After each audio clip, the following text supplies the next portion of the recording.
نحمدہ ونسلم ونصلی علی رسولہ الکریم اما بعد فاعوذ باللہ من الشیطان الرجیم بسم اللہ الرحمن الرحیم۔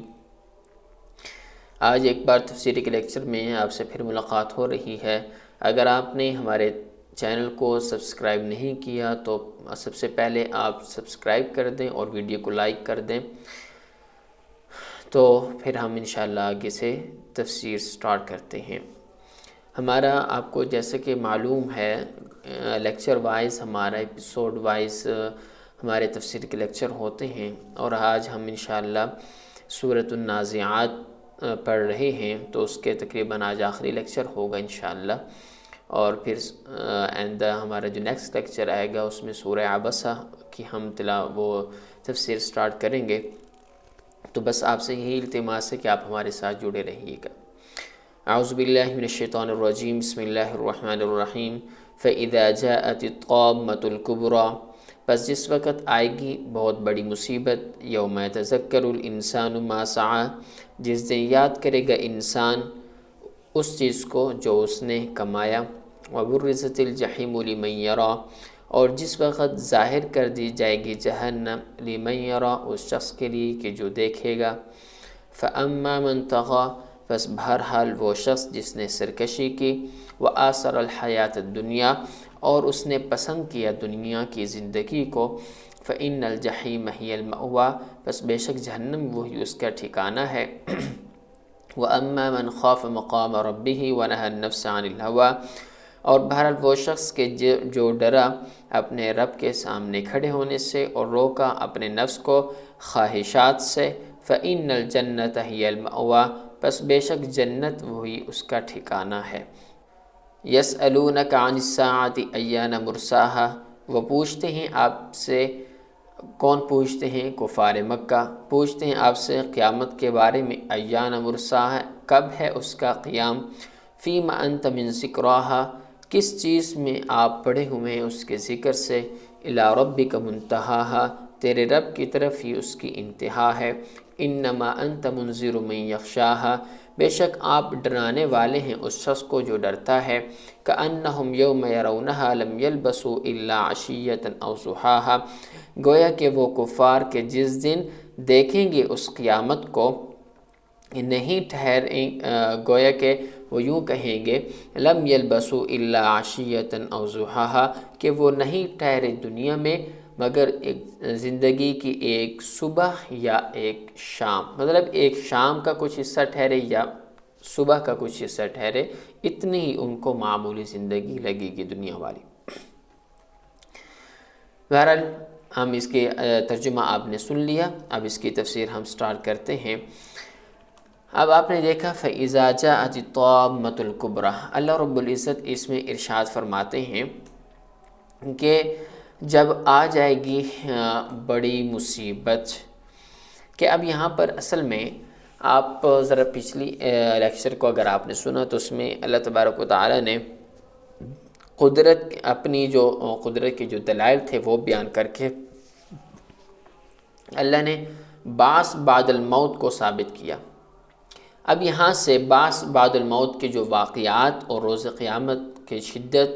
اور جو اعمال کے سامنے آ جانے اور اہل جنت اور اہل جہنم کے دونوں ٹھکانوں کا بیان ہے، اور آخر میں پھر اہل جنت اور جہنم کی خاص خاص نشانیوں کا بھی بیان اللہ نے کیا۔ تو اللہ تبارک و تعالیٰ نے ارشاد فرمایا فَإِذَا جَاءَتِ الطَّامَّةُ الْكُبْرَىٰ، مقصد یہ ہے کہ جس وقت بہت بڑی مصیبت آئے گی۔ اب یہاں سے بڑی مصیبت سے کیا مراد ہے؟ قیامت مراد ہے۔ تو اس دن کیا ہوگا کہ ہر انسان اپنے اعمال کو یاد کرے گا، کہ جن کو بہت کیسے اعمال کو یاد کرے گا کہ اتنی لمبی مدت گزر جانے کے بعد انسان بھول گیا تھا کہ اس نے کیا کیا۔ جب قیامت واقع ہو جائے گی تو پھر اس ٹائم پھر انسان یاد کرے گا کہ میں نے اپنی زندگی میں کون کون سے اعمال کیے ہیں، اور پھر جب نام اعمال اس کے سامنے پیش کیا جائے گا تو اسے دیکھ کر اس کو اپنے اعمال سارے کے سارے یاد آ جائیں گے، اور پھر آگے اللہ نے ارشاد فرمایا وَبُرِّزَتِ الْجَحِيمُ لِمَن يَرَىٰ کہ اور جہنم ہر شخص کے سامنے ظاہر کر دی جائے گی، چاہے مومن ہے چاہے کافر ہیں، وہ ان کو دیکھیں گے۔ فَأَمَّا مَن طَغَىٰ وَآثَرَ الْحَيَاةَ الدُّنْيَا، اب یہاں سے اہل جنت اور جہنم کی کچھ خاص علامات کا ضابطے کے طور پر اللہ تبارک و تعالیٰ بیان فرما رہے ہیں کہ جس سے انسان دنیا میں یہ فیصلہ کر سکتا ہے کہ میرا ٹھکانہ جنت میں ہے یا جہنم میں۔ تو اللہ تبارک و تعالیٰ نے ارشاد فرمایا بس ضابطہ و دوزخ میں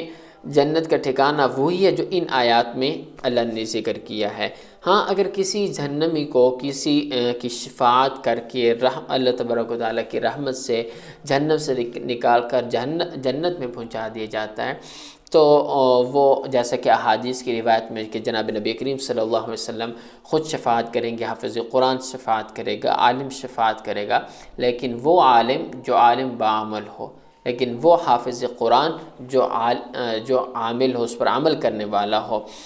تو اب تو یہ سفارشات کا ذکر ہے، تو ایسے شخص کو اس کا یہ استثنائی حکم ہے کہ اس میں ایسے شخص بھی ہو سکتے ہیں کہ جو اس طرح کے ہوں، تو جن کے بارے میں جہنم کا فیصلہ کر دیا گیا ہو، لیکن رحمت خداوندی سے اللہ اپنی رحمت سے ان کو جہنم سے نکال کر جنت میں بھیج دے، تو یہ الگ بات ہے۔ بہرحال جو ایک اصول ہے، ضابطہ ہے، جو وہ یہاں پہ ہے کہ پھر اللہ نے فرماتے ہیں کہ پہلے اہل جہنم کی خاص علامات جو بیان کی گئی وہ دو ہیں۔ کون کون سی؟ فَأَمَّا مَن طَغَىٰ کہ جو طغیان کرتا ہے، سرکشی کرتا ہے، یعنی اللہ اور اس کے رسول کے احکام کی پابندی نہیں کرتا بلکہ سرکشی کرتا ہے، احکام کی نافرمانی کرتا ہے، احکام پر عمل نہیں کرتا، تو یہ ایک فَأَمَّا مَن طَغَىٰ۔ نمبر 2 وَآثَرَ الْحَيَاةَ الدُّنْيَا کہ دنیا کی زندگی کو آخرت پر ترجیح دیتا ہے۔ کیا مطلب؟ تو مطلب یہ ہے کہ جب ایسا کوئی کام سامنے آئے کہ اس کے اختیار کرنے کے لیے دنیا میں تو آرام ہو، لذت ہو، خواہشات پر عمل کرنا ہو، نفسانی خواہشات ہوں، کچھ بھی ایسی چیز ہو کہ دنیا میں بس اس سے عیش و عشرت اور آرام و سکون مل رہا ہے، بس وہ اسی کو اختیار کر لیتا ہے، اور اس کے مد مقابل اگر وہ کوئی کام ہے کہ جس میں دنیا میں تو اس کے لیے سکون نہیں ہے، لیکن اس کے پر عمل کرنے کے لیے اللہ نے جنت رکھی ہے، تو ایسا شخص تو اگر وہ پھر آخرت کو چھوڑ کر صرف دنیا والی زندگی کو دیکھتا ہے تو اللہ فرماتے ہیں تو ایسا شخص جو ہے یہ جہنم میں ہی جائے گا کہ وآثر الحیات الدنیا، تو وہ دنیا کی زندگی کو ترجیح دیتے ہیں۔ تو پھر ایسے لوگوں کے لیے کیا ٹھکانہ ہے؟ فَإِنَّ الْجَحِيمَ هِيَ الْمَأْوَىٰ تو جو شخص ایسے کرے گا کہ آخرت کو چھوڑ کر دنیا کی زندگی اختیار کرے گا یا وہ احکام پر عمل نہیں کرے گا، تو فَإِنَّ الْجَحِيمَ هِيَ الْمَأْوَىٰ تو پھر جہنم ہی اس کا ٹھکانہ ہے۔ آگے اللہ نے ارشاد فرمایا وَأَمَّا مَنْ خَافَ مَقَامَ رَبِّهِ وَنَهَى النَّفْسَ عَنِ الْهَوَىٰ یعنی پھر یہاں پر اہل جنت کی بھی دو علامتیں بیان کی گئی ہیں۔ کون کون سی؟ کہ وَأَمَّا مَنْ خَافَ مَقَامَ رَبِّهِ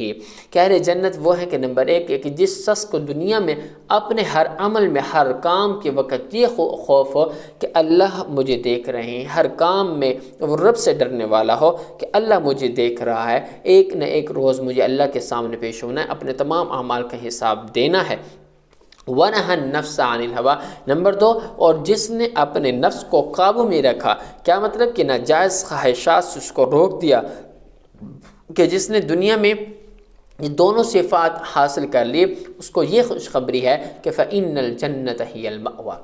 اب ذرا آپ اس بات کو دیکھیں کہ جو بندہ جس بندے کے دل و دماغ میں ہر وقت یہ ہو کہ وہ خدا سے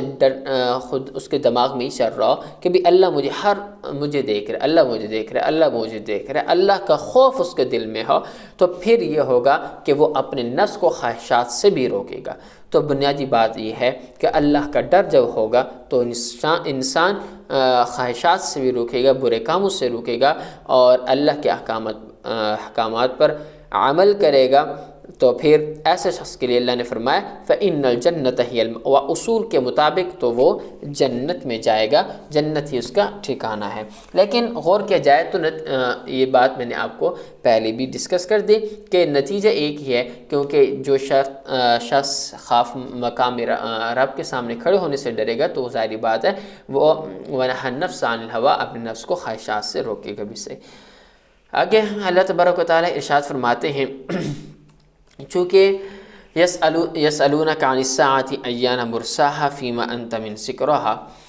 کہ جب کفار کے سامنے قیامت کے احوال اور ہولناکیاں رسول اللہ صلی اللہ علیہ وسلم بیان کرتے تھے، یہ صحابہ بیان کرتے تھے،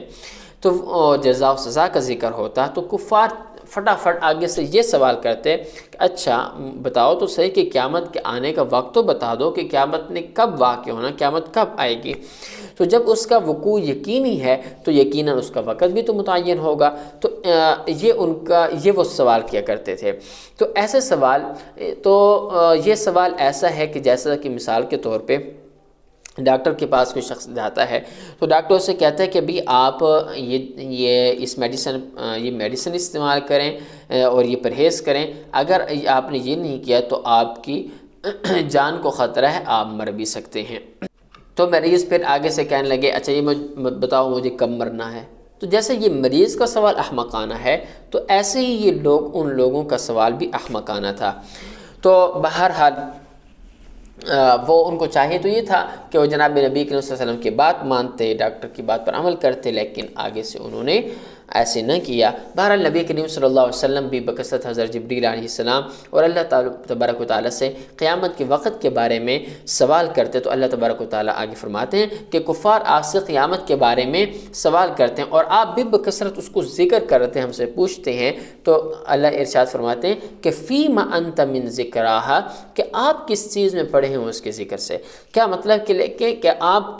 کہ قیامت کے ذکر میں کیوں آپ پڑے ہوئے ہیں، آپ بار بار اس کا ذکر کیوں کر رہے ہیں؟ کیونکہ کسی مصلحت کی بنا پر ہم نے اس کا وقت مخفی رکھا ہے، پوشیدہ رکھا ہے، کسی کو بھی ہم نے نہیں بتایا، صرف وہ ہمارے علم میں ہے، تو لہٰذا آپ اس کو ڈسکس نہ کریں۔ اولا تو اس لیے کہ آپ ذکر نہ کریں کہ قبل از وقوع اگر خبر کو سچا نہیں مانیں گے اور بعد از وقوع ان کے ہاتھ تدبیر نہیں آئے گی، اور ثانیاً تو اس لیے کہ اللہ نے ارشاد فرمایا کہ الی ربک منتہاہا، کہ قیامت کے علم کی جو انتہا ہے صرف اللہ کی ہی کی طرف ہے۔ اگر بتا دیا جائے تو پھر اللہ کی جو حکمتیں ہیں، مصلحتیں نہ بتانے میں، وہ پھر ختم ہو جاتی ہیں۔ اور ویسے بھی ظاہر بات ہے اگر ہم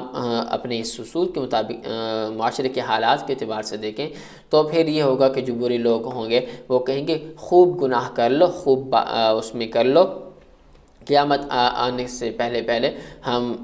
توبہ کر لیں گے، اس سے ہٹ جائیں گے، تو اس طریقے سے بھی اپنی نفسانی خواہشات میں پڑ جائیں گے بہت زیادہ۔ بہرحال اللہ تبارک و تعالیٰ کی ایک حکمتیں ہیں، تو اللہ فرماتے ہیں آپ متنبہ کرنا چاہتے ہیں جناب نبی کریم صلی اللہ علیہ وسلم کو کہ آپ اس چیز کو چھوڑیے کہ قیامت کب آنی، اور یہ باتیں چھوڑیں، آپ بس یہ دیکھیں انما انت منذر من یخشا، آپ کا مقصد زندگی کیا ہے؟ آپ کا مقصد یہ ہے کہ آپ صلی اللہ علیہ وسلم کو قیامت کا وقت بیان کرنے کے لیے نہیں بھیجا گیا، بلکہ آپ کو جو مصیبتوں، قیامت کی جو مصیبتیں ہیں، سختیاں ہیں، ان سے ڈرانے کے لیے بھیجا گیا۔ انما انت منذر، کہ آپ کو ڈرانے کے لیے بھیجا گیا، لیکن کس شخص کو؟ اس شخص کو جو ڈرتا ہے۔ ہاں اگر جو ڈرتا نہیں ہے، جو اس سے استفادہ نہیں کرتا، تو ان کو ڈرانے کی ضرورت ہی نہیں ہے، وہ ان کو کوئی فائدہ اس سے حاصل نہیں ہوگا۔ ہاں جو اس ڈرنے والے ہیں انہی کو اس سے فائدہ ہوگا۔ كأنهم يوم يرونها لم يلبسوا إلا عشية أو ضحاها۔ اب یہاں سے مقصد یہ ہے کہ کفار تو یہاں تو شور مچاتے ہیں کہ قیامت کیوں نہیں واقع ہو رہی، کیوں نہیں آ رہی، جلدی لے آؤ، لیکن جب یہ واقع ہو جائے گی اور یہ کفار اس کے ہولناکیاں اور دائمی عذاب کو دیکھیں گے تو پھر دنیا کی زندگی کو یاد کریں گے، اور اس وقت ان کو یوں محسوس ہوگا کہ جو دنیا میں ہم نے جو زندگی گزاری ہے یہ تو بس ہم نے ایسے زندگی گزاری ہے إلا عشية أو ضحاها، کہ ہم تو بس صرف دنیا میں کچھ تھوڑا سا رات کا کچھ حصہ ٹھہرے ہیں یا پھر صبح کا کچھ حصہ ٹھہرے ہیں، بس ہماری اتنی زندگی تھی۔ تو بہرحال ایک اس کو دیکھ کر یہ دنیا کی زندگی ان کو بالکل ہیچ اور قلیل محسوس ہوگی۔ تو امید ہے آپ کو ہمارے آج کا لیکچر سمجھ میں آ چکا ہوگا۔ اسی کے ساتھ ہمیں اجازت دیجیے اور انشاءاللہ نیکسٹ لیکچر میں آپ سے ایک بار پھر ملاقات ہوگی۔ بہت شکریہ، دعا میں یاد رکھیے گا۔ السلام علیکم ورحمۃ اللہ وبرکاتہ۔